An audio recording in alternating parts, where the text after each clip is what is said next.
Nous voilà de retour ici au Relais culturel Musique Expérience à Lucé-les-Chéris et nous sommes avec les Contes de la Grive. C'est né depuis quand? Il y a 2 ans, on a été enfermés chez nous pendant quelques semaines et donc on a pu gamberger, se poser des questions. Ayant à la même époque eu un enfant, ensemble, tous les deux, on s'est mis à raconter des histoires et tout ça. Et puis, comme on est musiciens tous les deux, on s'est dit, bah tiens, ces histoires, on pourrait les mettre en musique.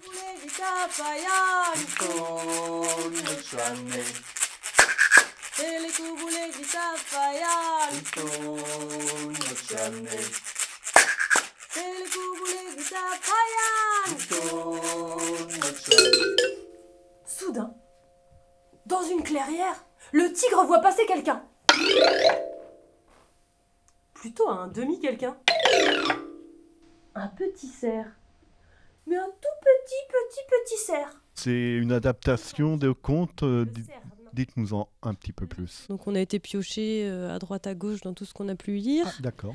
C'est des Voilà. contes traditionnels Oui, Ouais. voilà. qui datent, on ne sait pas de quand. Oui, d'ici et d'ailleurs. Il y a 3 contes. Il y en a un qui vient d'Amazonie, qui raconte l'histoire d'un paresseux.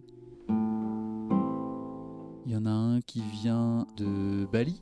D'Indonésie, des îles de Java. Voilà. Le troisième vient d'Afrique, est issu d'un grand conte. Et donc nous, D'accord. on l'a renommé l'arbre à miel. Plus il marche, plus son courage rapetisse.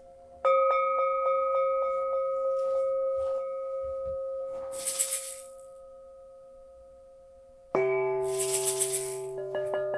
plus il marche, et plus sa peur grandit.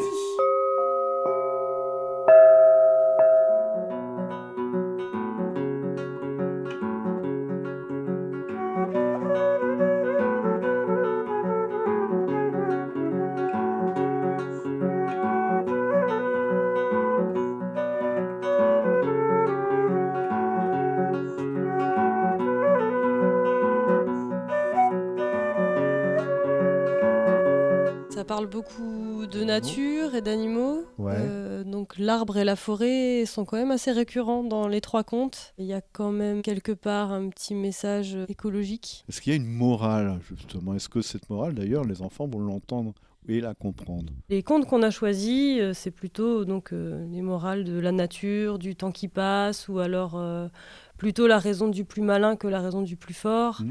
Puis, par exemple, en Indonésie, un petit cerf, un petit chevreuil de rien du tout, de Rikiki, a évité l'invasion des tigres et la guerre intégrale sur son île par sa ruse.